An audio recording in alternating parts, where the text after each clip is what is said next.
Hello everybody and welcome back to another video for the day. We're going back in r/AmITheDevil, and for those that need a little bit of a rundown of what this is, it's like Am I the A-hole, except you don't need to ask. So if you guys would like to be absolutely amazing, show your support and see more videos like this one in the near future, be sure to hit that like button, leave a comment down below to start up them wholesome internet discussions, and if you guys have not already, subscribe to the channel and turn on them notifications. Also, if you'd like to save 10% with GamerSubs, either use code Tommy at checkout or click the link down below. Immigration is bad, and mass immigration is the death of a country. I know that many Americans will automatically start rambling what their teachers indoctrinate them with. But the U.S. was founded on immigration, and we are the best country on the planet. But precisely, it was founded on genocide of the Native Americans, and you will end up the same if you don't stop it. But Germany would be the third world country if the immigrants did not help them recover after World War II. Yeah, not really. Germany was always the behemoth of highly intelligent and working people. They would rebuild it without a problem all by themselves, like Japan did if the USSR screwed off. Let's come to the point. I see many politicians, especially on the West, claiming that they need immigrants at this point. Essentially claiming that whatever they were doing during their reign was a mess. In a healthy economy, immigrants not needed. Look at Japan, China, and every other nation not poisoned by capitalist greed. What you are claiming is that you are dumb. That's it. You are importing highly skilled people because you have no skill. Instead of putting billions into the military, put it into your education system, and you will not need immigrants. When a politician starts claiming the country can no longer function without the help of immigrants, tell them, the frick are you doing then? It is your job to make this country work. Now, let's go back to the main problem with immigration nowadays. We don't have immigration pals. We have mass illegal immigration, which is essentially invasion without weapons.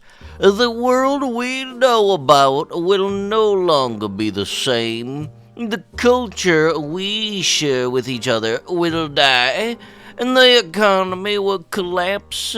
We are not enriching our way of life, we are rapidly killing it. We will create such a mess in such short time that our children will curse us in upcoming years. Now, why is this happening? It is because of capitalist greed. They need cheap labor.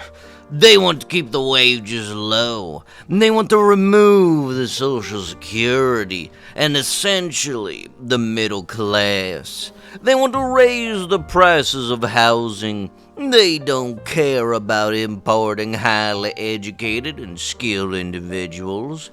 Why would already rich people care about joining us instead of improving their own countries in the first place?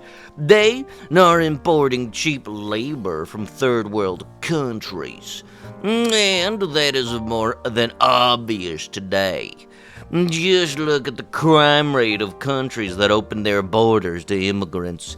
These men are here for one thing only: our standard of living. They don't care about us. They don't care about our culture, our religion, our country. They are forming ghettos all over America and Europe nowadays, and they are actively clashing with us. These men are not going to enrich us. We cannot integrate them. We cannot send them away, especially second generations of immigrants. We can only clash with them while our politicians are investing into stocks. The mass immigration, or better called invasion without weapons, will certainly kill our society and our economy in upcoming decades. We cannot build so many houses. We cannot keep the Social Security existent. We can't keep our safety, our culture, and our country. We can only hope that people will start waking up as they did in the UK and protesting the dookie out of the government, all corrupted to the core. Let's repeat the most important thing from this post again. If the politician is saying he needs immigrants, he has no idea how to run the country and isn't likely investing into stocks of corporations that need cheap labor. Corporations have no nationality or culture. The only thing they care about is making themselves richer at the expense of everyone else. And mass illegal immigration is just invasion. It might not look like that, but trust me, it's an invasion. It will show the true face in the future. So wait, let me get this straight. You're saying also that the country was found on immigration, but immigration is bad, but yeah, no, illegal immigration do kind of be bad. Yeah, that's not good at all. But let me see what we got here. Corporations will do whatever it means for them to make the most by doing the least. That's why we have things that say, oh hey, our company did record-setting profits this year. This original post got the same vibe as somebody who shouts to somebody else, go back to where you came from. Am I the a-hole for calling my friend privileged after she helped me? I'm using a throwaway for my privacy and because I don't want PMs about this on my normal account. My friend, 35F, and I, 35F, are high school friends, and we still live in the same city together. She is a software engineer, and I'm a nursing attendant. The benefits she gets are insane. Work flexibility, unlimited paid time off, work from home, etc. That's the only stuff I know about. There could be others. Not to mention, even though I don't know her salary, it's much higher than mine. Even compared to nurses, which also requires a bachelor's, her benefits are much better. I often feel jealous and mad at myself for not pursuing education and getting a cushy job that doesn't involve bodily fluids. I know I'm not good with computers, so what she doesn't isn't an option, but my job involves shift work, VA, and occasionally more and constant drama from everyone. My daycare ends at 6 sharp, and I was basically commanded into staying at 7 due to staffing shortages. I didn't want to, and when I called the daycare, they said I had to pay $75 for a member for the staff to stay another hour and a half. My husband works nights and went to work at 4, and my in-laws wasn't answering, so I was panicked. I make less than $40 for that extra hour of work, so it wasn't worth it. I remember my friend isn't that far from the daycare, so I asked if she can pick up my son. She said sure and picked him up from her house until I could get there. I picked him up, and she already had dinner ready and asked me to join them, and I felt weird refusing, so I stayed. Afterwards, we sat on the couch a bit, and she is still working and brought her laptop to join me. I asked her why she was working so late, and she laughed and admitted that she got a message midday that she wants to make up the work.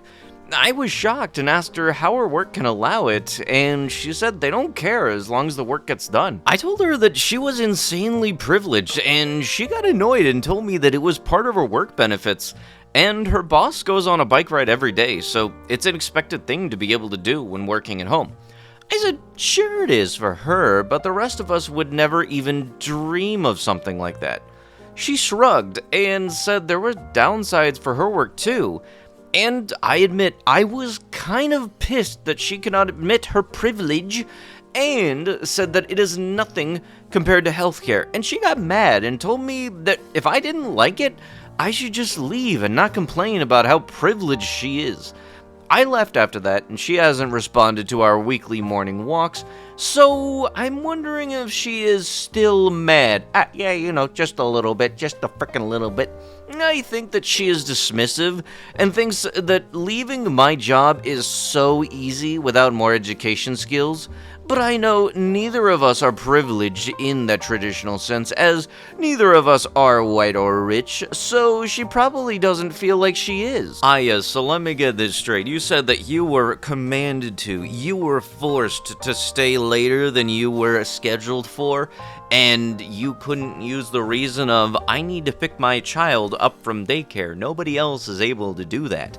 If they have you scheduled for a certain time, they are not able to legally hold you afterwards. You're out here saying commanded like they held you at the end point of a firearm. And you knew that your friend works at home, so you just figured, hey, I can ask this person, and out of the kindness of their heart, they'll go pick up my kid for me. Not only that, they did that and then offered you dinner, so they did something extra above and beyond for a friend.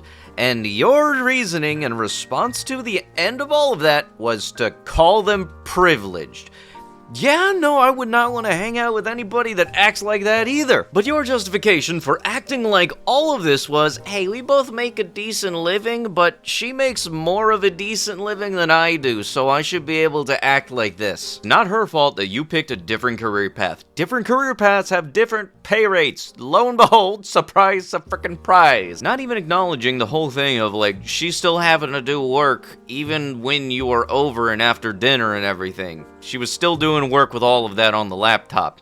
But no, you didn't want to acknowledge that part. But you did want to acknowledge your shift ending at 6 though, so I guess that really must be your privilege that your shift can end at a certain time, meanwhile hers can go on for much later. And for some reason, you decided to bring in the whole traditional privilege sense of, you know, neither of us are white or rich.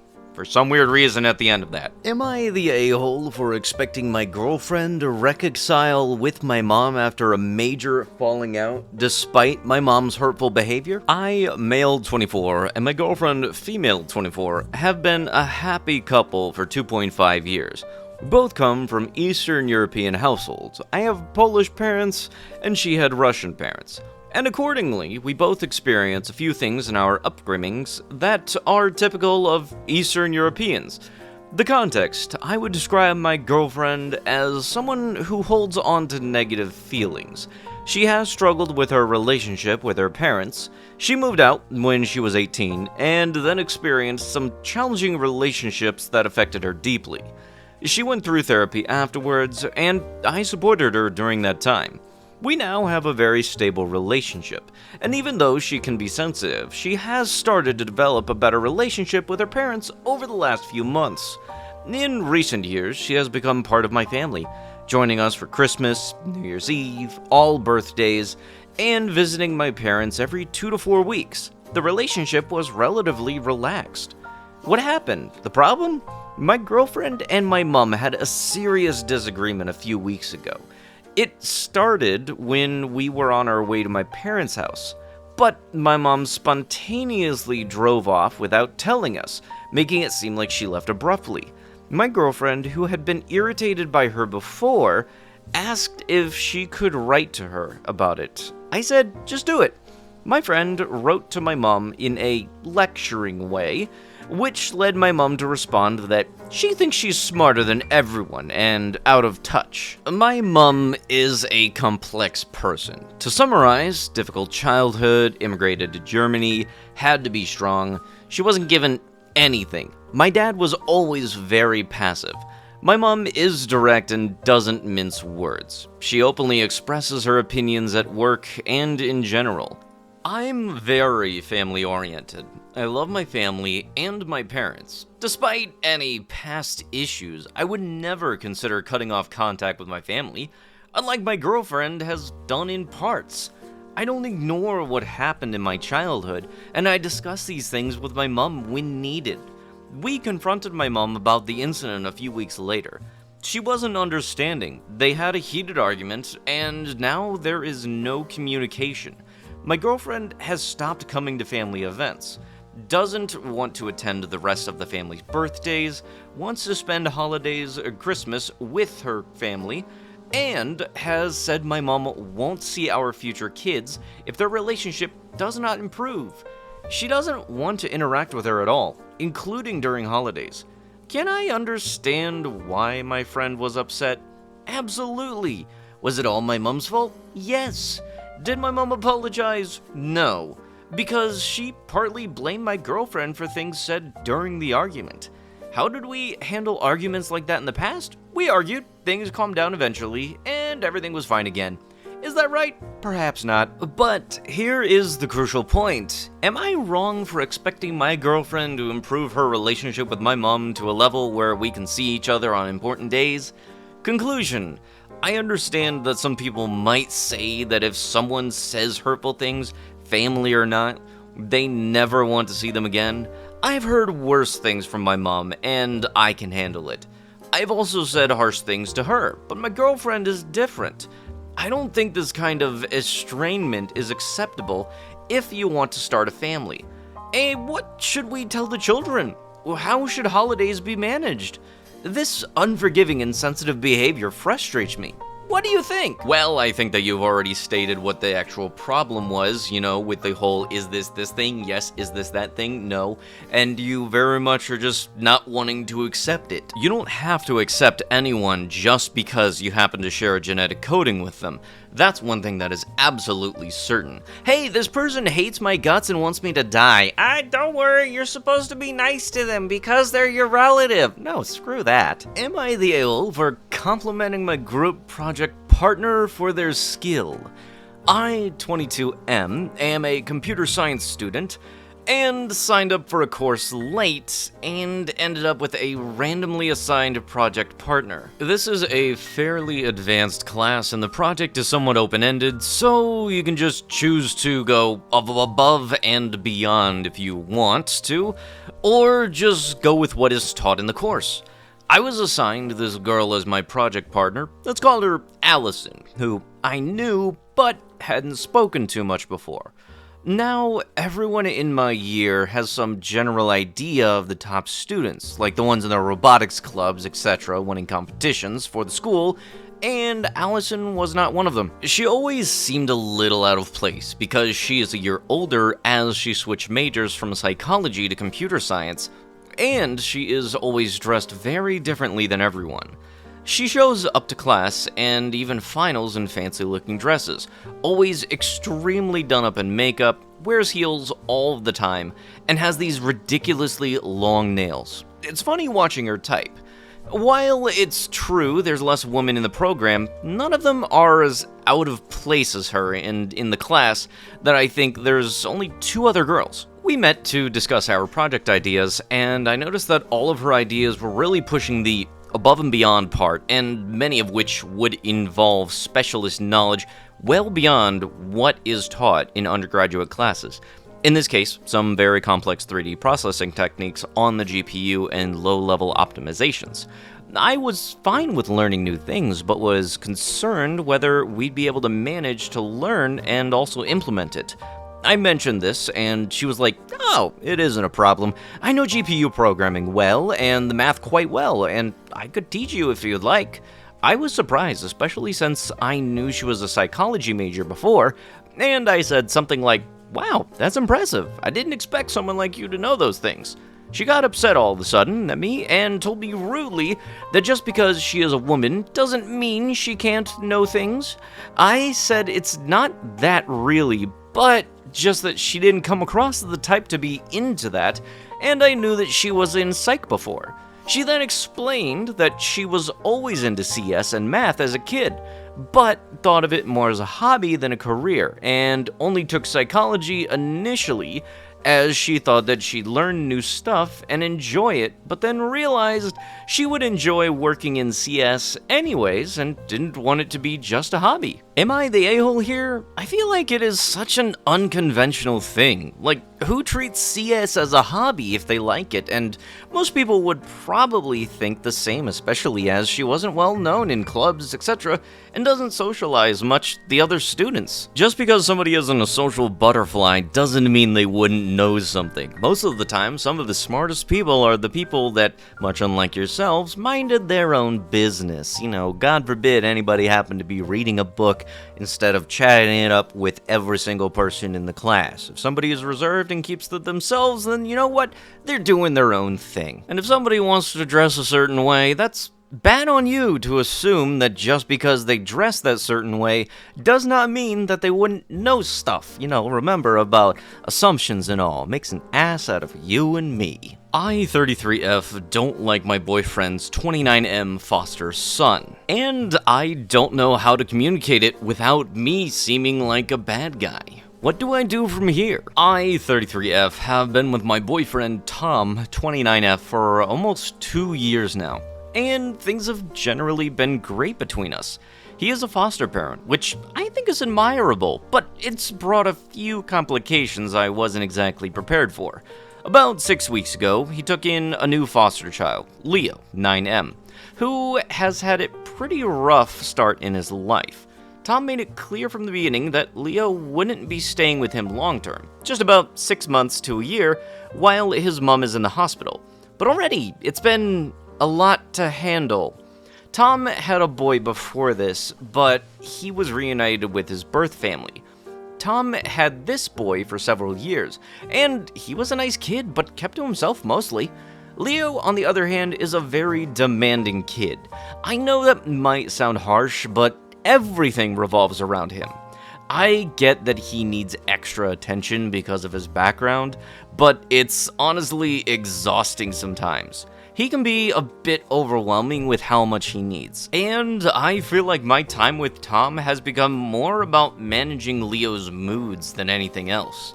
I don't even live with them, but whenever I'm over, he is constantly wanting to talk to me, show me things, ask to sit on my lap. I don't get a moment to even think. The thing is, my birthday was last weekend, and Tom had planned this lovely dinner for me at one of my favorite restaurants.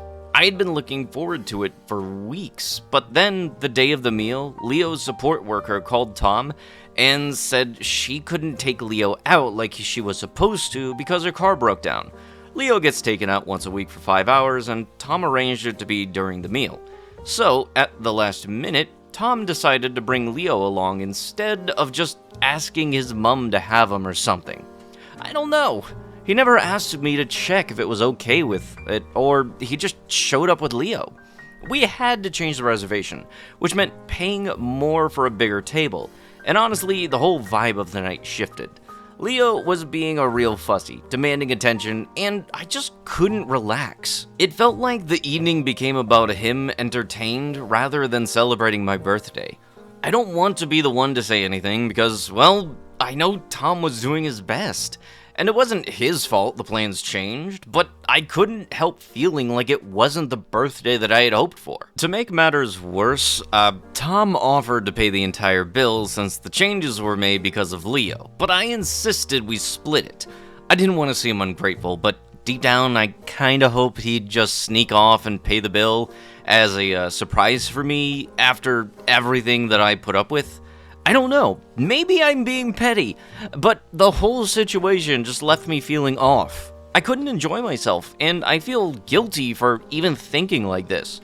I don't want to come off as insensitive because I know Leo's situation isn't easy, but I just feel like Tom doesn't really get how much of an impact it's having on our relationship. It's only been 6 weeks, and I already feel like I'm being squeezed out. If this is going to be the dynamic for the next year, I'm not sure how I'm going to cope.